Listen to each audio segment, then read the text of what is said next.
Donc ici, on va continuer sur l'unité 2. Vous écrivez unité 2, leçon 5. Ça, c'est pas leçon 5, c'est leçon 8. C'est leçon 9, ça. Pourquoi j'ai dit 5? C'est leçon 9, suite. Vous écrivez la date, vous écrivez l'heure. C'est factorisation des polynômes. Alors, là, on a déjà fait la division à crochet, théorème du reste. Maintenant, on va faire théorème des facteurs. Théorème des facteurs. Alors, qu'est-ce qu'il me dit ce théorème des facteurs? Eh bien, on va l'énoncer ici, on va écrire énoncé du théorème des facteurs. Qu'est-ce qu'il me dit ce théorème-là? Il me dit que si j'ai un polynôme, donc je vais écrire le théorème comme les mathématiciens aimeraient le voir, sinon ils vont le... Ok, donc le théorème des facteurs. Alors, un polynôme a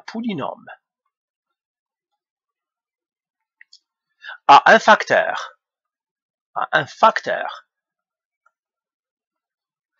x moins a si P de A égale à 0. Ça, c'est le théorème. Je sais peut-être que vous n'avez rien compris de ça, mais vous allez voir, c'est vraiment facile. C'est tout simplement les mathématiciens aiment toujours compliquer. Quand c'est plus facile, mais vous allez voir. On va faire quelques exemples pour savoir qu'est-ce que c'est ce théorème. Alors, bien sûr, P de A, c'est le reste. Qu'est-ce qu'il me dit ce théorème? Il me dit que un polynôme a un facteur x moins a si la division de ce polynôme par x moins a, le reste est 0. Donc là encore, je pourrais l'écrire d'une autre manière. Le reste de P de x qui divise x moins a est 0. C'est ça ce que ça veut dire. Si je prends un polynôme, je le divise par un x moins a et que je trouve 0, eh bien ce x moins a est un facteur. Alors nous, on va voir un exemple, comment on utilise ce théorème, parce que l'important c'est savoir comment l'utiliser, on s'en fout de la formulation. Alors, disons, moi je vais factoriser, par exemple, je vais prendre un exemple, je veux factoriser x au cube, donc on va prendre exemple ici.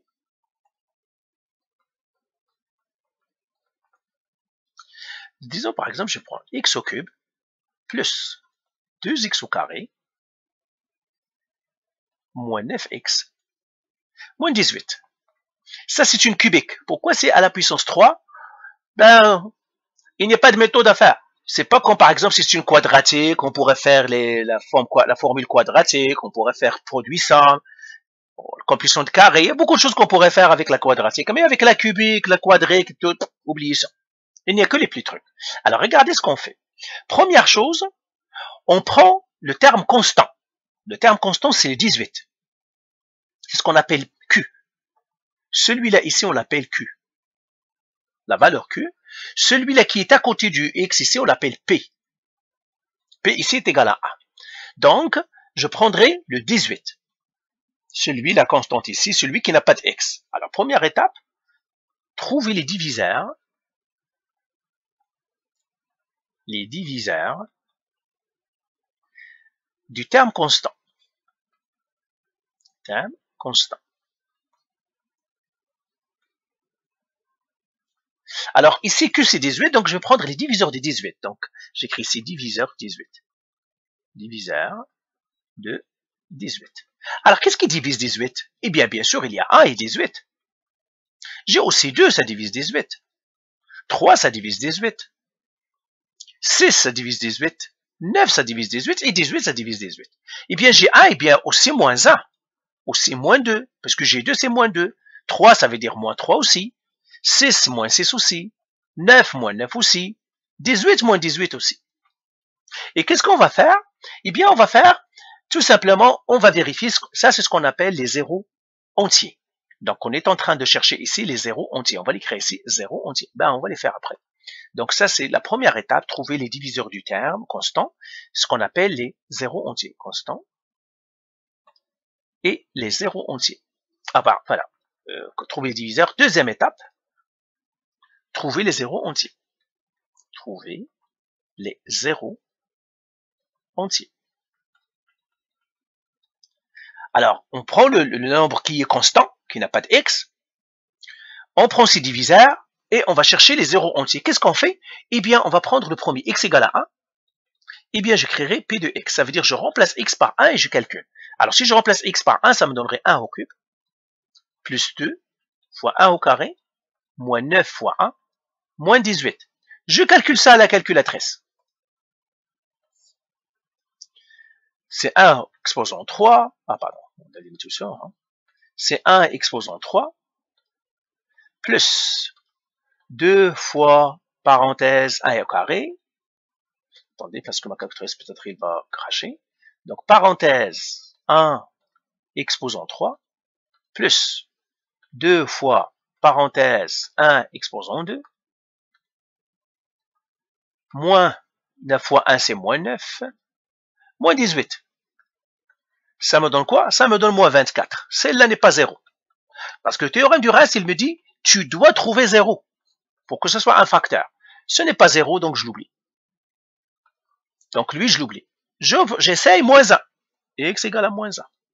Et je fais encore P de X égale. Cette fois, c'est moins 1 au cube, plus 2 fois moins 1 au carré, moins 9 fois moins 1, moins 18. Et je regarde, est-ce que ça me donne? Donc lui, il est faux, donc je l'oublie, lui. On l'oublie. Eh bien, qu'est-ce que je vais faire? Donc, même chose, je pars à ma calculatrice.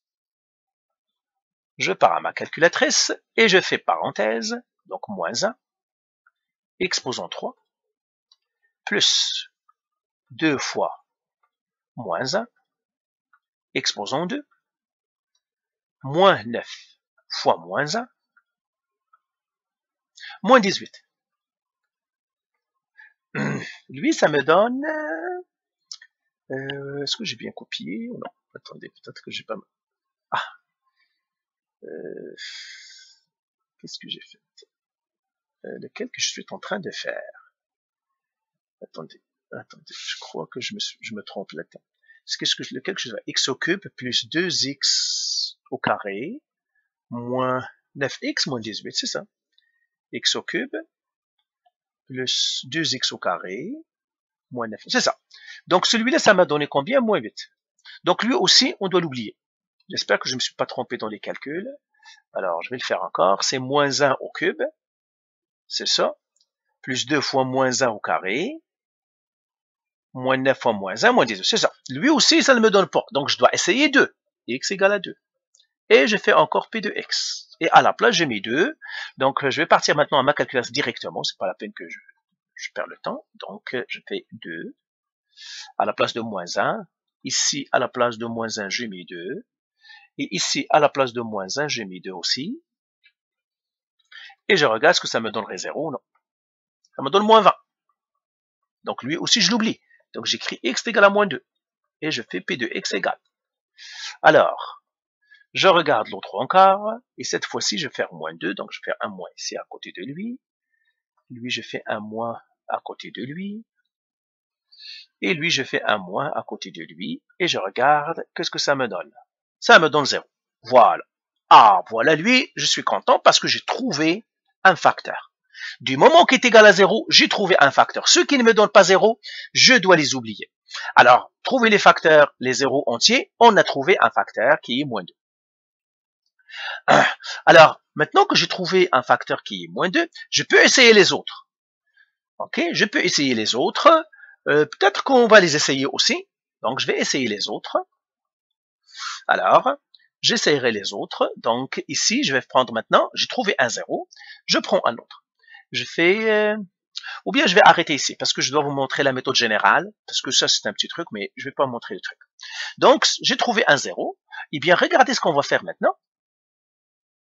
Alors, première étape, trouver les diviseurs du terme constant. Deuxième étape, trouver les zéros entiers. Troisième étape ici. Ou bien on va continuer à trouver. On va trouver tous les zéros aussi. Donc, maintenant, je vais essayer 3. Donc, je fais P3 est égal. À la place de prendre la calculatrice, et à la place de moins 2, je fais 3.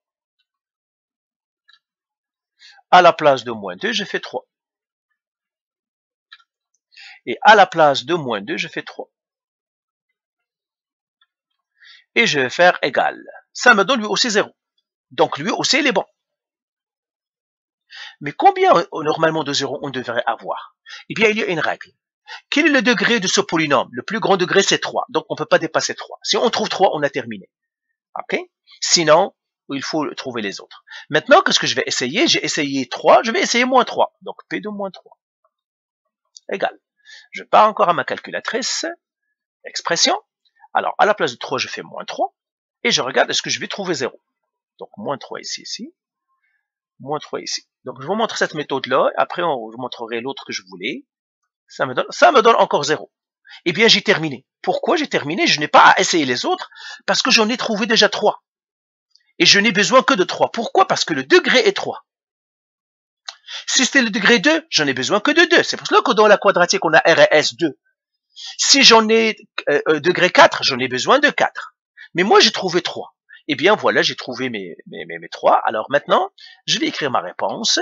Alors, je vais éliminer tout ça et j'écris maintenant, qu'est-ce que j'ai trouvé? Les x égale à moins 2. Donc, j'écris ici x égale à moins 2. C'est mon premier 0. X égale à 3. Deuxième 0. X égale à moins 3. Et ben voilà. Alors, j'efface tout. Et ça, je l'appellerai x1. Celui-là, x2. Celui-là, x3. Et là, j'écris 3 maintenant. Donc, écrire l'expression factorisée. L'expression factorisée.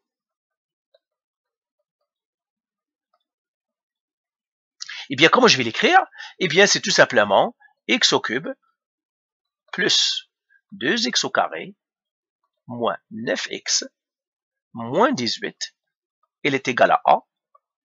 X moins x1, qui est le x1, c'est moins 2. Fois x moins x2, ben, je vais les écrire avec la formule générale. X moins x1 fois x moins x2 fois x moins x3. Alors, moi, je vais effacer un peu en haut. Donc, je vais effacer un petit peu en haut. C'est ici. Vous connaissez la méthode maintenant. X1, on l'a trouvé. X2, on l'a trouvé. Ah, je vais ramener parce que je ne me rappelle plus de mon X1 et de X2.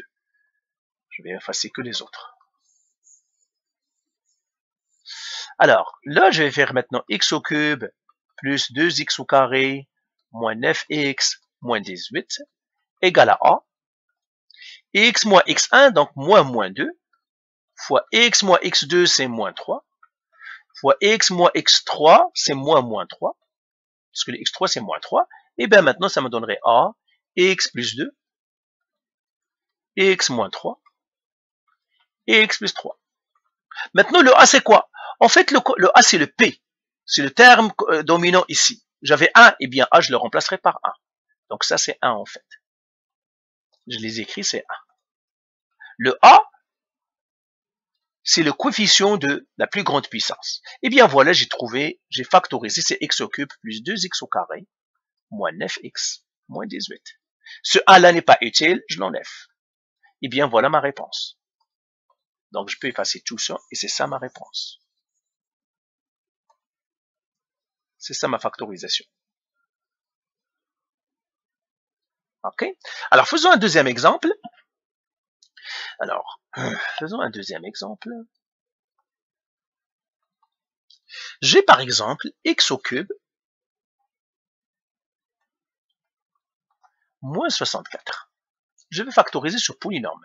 P de x est égal à x au cube moins 64. Alors, qu'est-ce que je vais faire? Théorème des facteurs en K. Qu'est-ce que je vais prendre? Je vais prendre Q. Donc, trouver les diviseurs de Q. Donc, Q égale à moins 64. Mais quand on trouve les diviseurs, on oublie le moins. Donc, on va écrire ici, étape 1, trouver les diviseurs de 64. Alors, vous allez pouvoir me dire, mais il y en a plein. Oui, tout à fait, hein, il faut les essayer. C'est pour cela qu'on utilise maintenant des ordinateurs et tout. Hein. Mais vous devez connaître quand même la méthode. 64, quels sont les diviseurs de 64? Donc, j'écris ici diviseur de 64. Diviseur de 64. Eh bien, j'ai 1, 64. J'ai 2, j'ai 4, j'ai 8, j'ai 16, j'ai 32, j'ai 64. Alors, j'ai moins 1, moins 2, moins 4, moins 8, moins 16, moins 32, moins 64. Alors, généralement, on ne sait que les premiers nombres, ça doit fonctionner. Généralement, les premiers nombres fonctionnent parce que quand même, on ne va pas vous donner quelque chose de trop lourd. Mais généralement, les premiers nombres fonctionnent. Alors, on va essayer chacun. Donc, première chose, trouver les diviseurs. Deuxième étape, trouver les zéros entiers. Trouver les zéros entiers. Alors, première chose, j'écris x égale à 1 et je le remplace. P de 1 égale. C'est quoi? C'est x au cube moins 64, donc c'est 1 au cube moins 64. 1 au cube, c'est 1 moins 64, c'est moins 63. Ça, ce n'est pas 0, je l'oublie. X égale à moins 1. P de moins 1. Je remplace x par moins 1. Ça me donnerait moins 1 au cube, moins 64.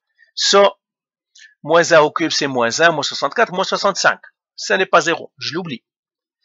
X égale à 2. Donc, je mettrai P de 2. Égal. Alors là, je vais partir à ma calculatrice. Donc, je mettrai 2 exposant quoi? Exposant 3 moins 64. Ça me donnerait moins 56. Je l'oublie. Je ferai x égale à moins 2. P de moins 2. Il y a ceux qui disent, est-ce qu'on va essayer tout? Ben, parfois oui. Mais comme je vous ai dit, généralement, les nombres, les premiers sont les bons. Mais parfois, vous devez essayer quand même une panoplie. Moins 72. C'est pas bon. Maintenant, je fais le 4. P de 4. Expression, à la place de moins 2, je mettrai 4. Et je fais comme ça, égale 0. Voilà, on a trouvé 1.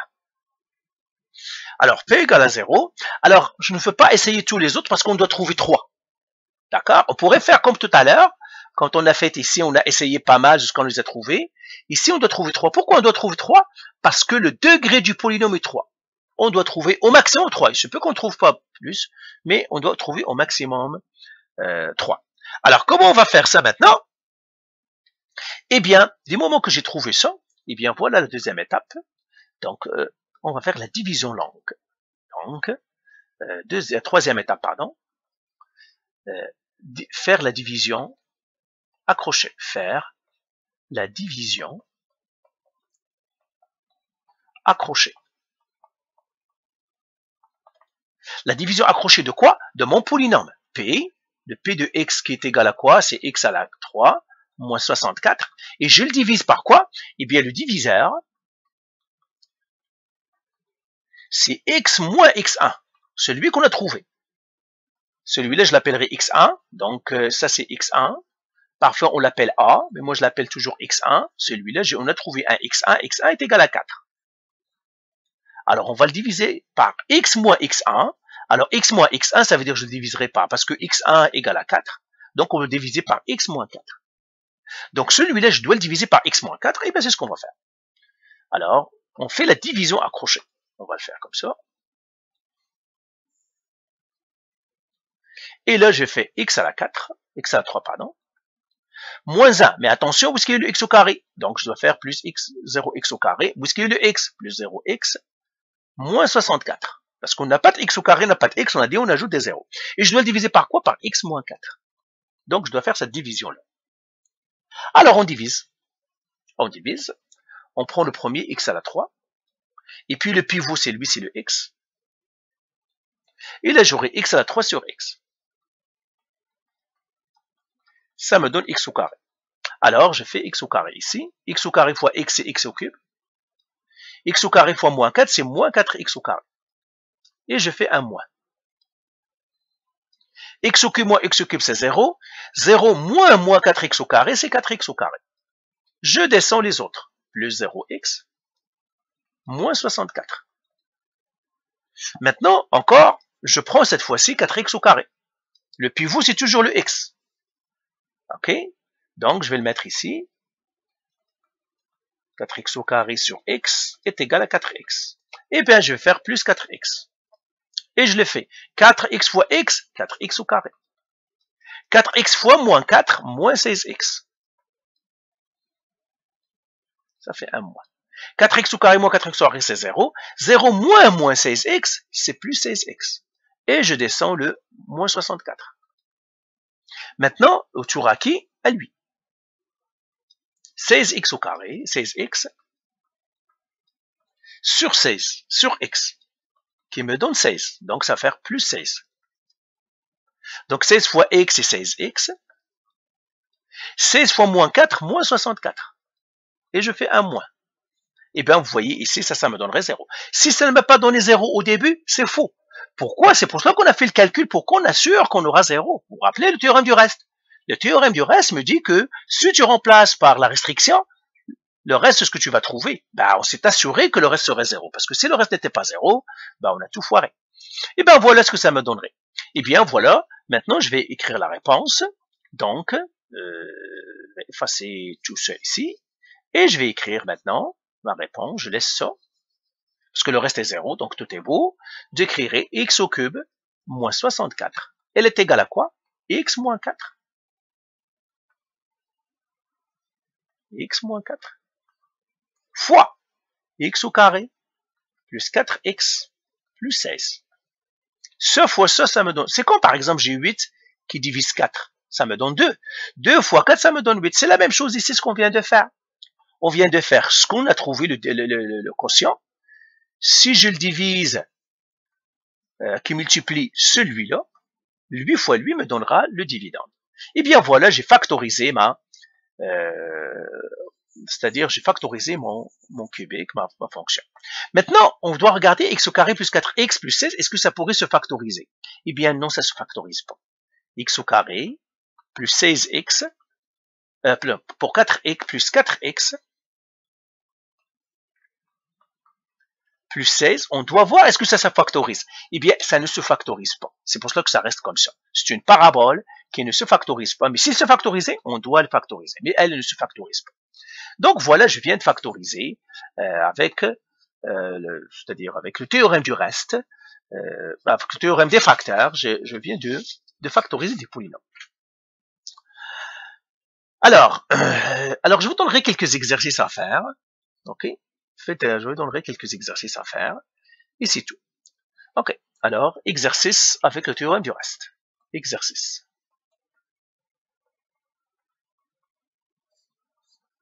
Factoriser les polynômes suivants. Les polynômes suivants. Avec le théorème du reste, alors je vous donnerai celui-là. X au cube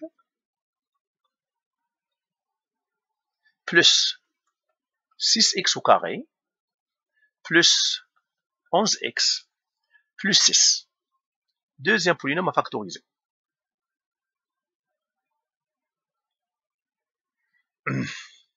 X au carré moins 6x plus 7. Toujours en utilisant le théorème du reste. Celui-là, x à la 4